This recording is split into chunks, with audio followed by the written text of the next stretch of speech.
Hi, my name is Don Bagwell with the IBM Advanced Technical Skills Organization, and this is the first in a series of video demonstrations of WebSphere Application Server for zOS. In this demonstration, we'll provide an introduction to the runtime and illustrate multiple servant regions. This is the login panel for a WebSphere Application Server Administrative Console. And if I enter a user ID and password at this point, I will gain entry to the admin console.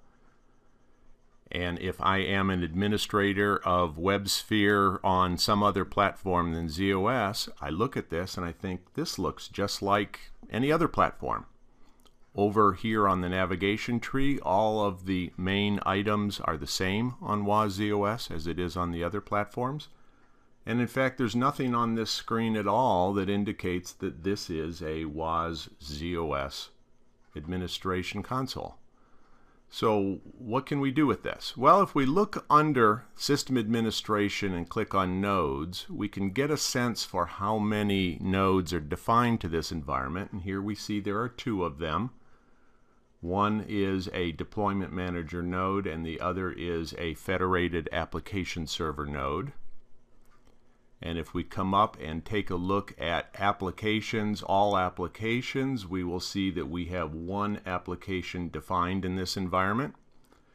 And that one application has a status of started, which means that the server in which it is installed is also started. So let's go take a look at the servers that are in this environment.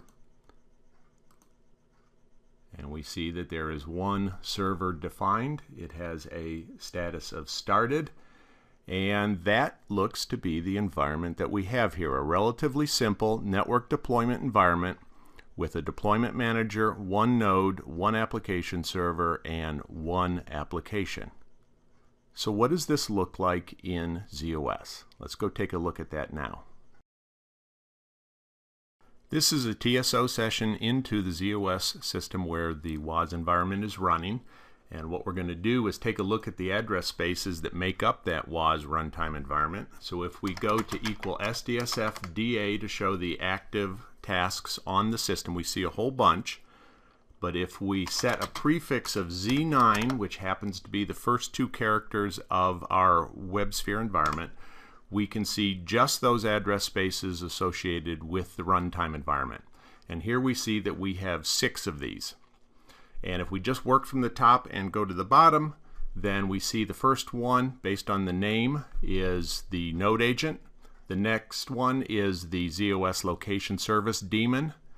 The next two are the deployment manager, and so that illustrates the multiple JVM environment that zOS has.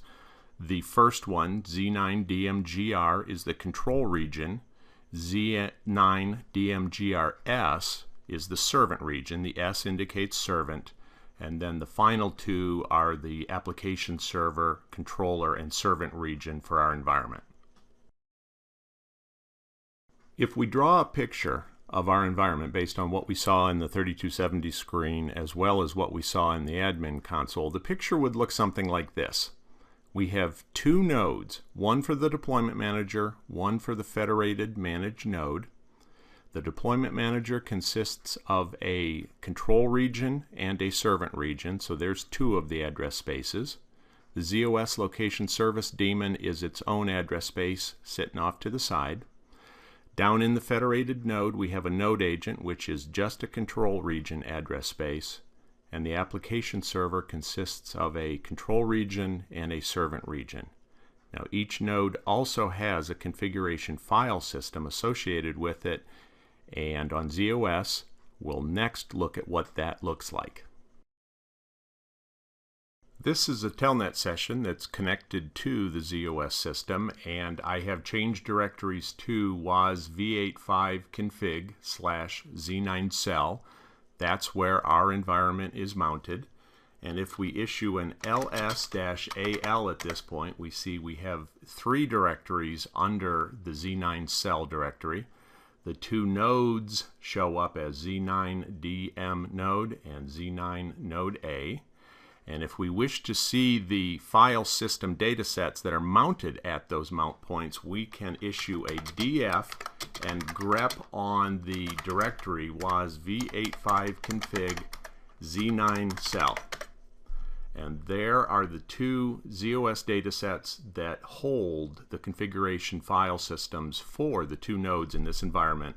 And you can see where they're mounted at Z9 node A and Z9 DM node.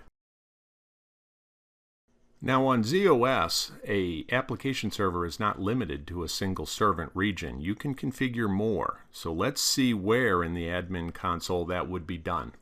If we go under Servers, Application Servers, and we click on the link that represents the server, and then go under Java and Process Management and click on Server Instance, we see the panel that allows us to define multiple instances of the servant. So if we click on that checkbox to enable it, and let's set the minimum to 2 and the maximum to 2 just for illustration, and click OK, then we can save and synchronize that change, and when we start this server again, it's going to come up with 2 servant regions. Before we show our server starting with 2 servant regions, let's first quickly review what multiple servant regions brings to the table. This picture illustrates an application server with 2 servant regions behind the control region.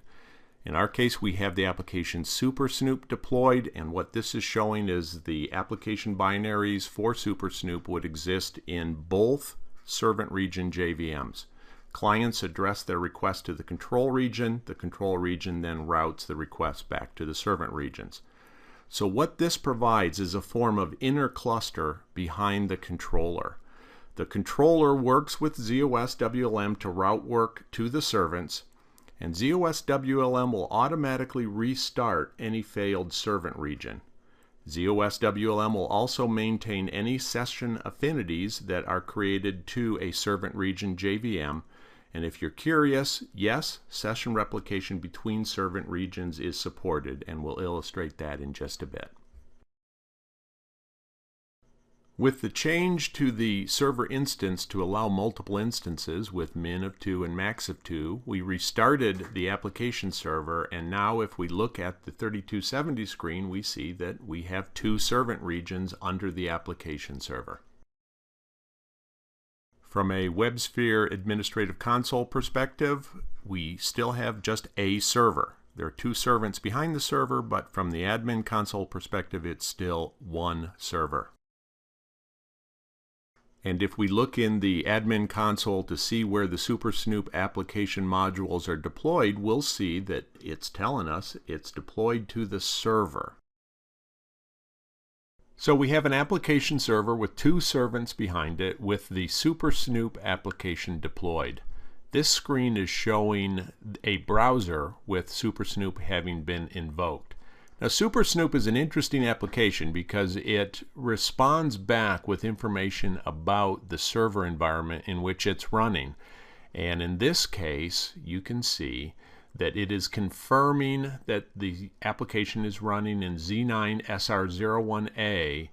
And here's the interesting thing, it also tells you which servant region it's running in.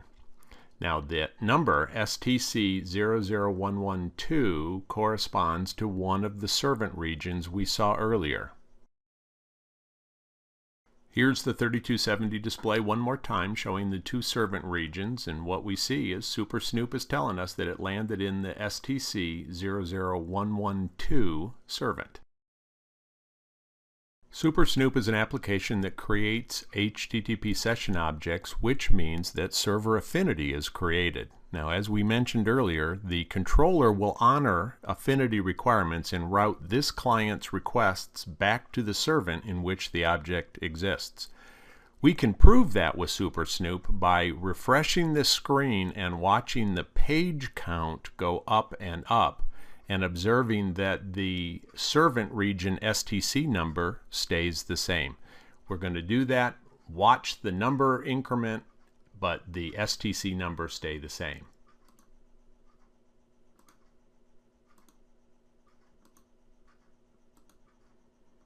And what that is showing is that indeed the controller is honoring the affinity and routing this client's request back to the same region. And that's the end of this video demonstration in which we took a tour of the admin console, we did a review of the node and server structure of the environment, we took a look at the address spaces as seen in the SDSF display active panel, we saw in the admin console where multiple servants were defined, we took a brief discussion of the value of multiple servants, and we looked at Super Snoop and how it operated with server affinity from the browser client to one of the servant regions. There's much more zOS demonstrations in the other videos.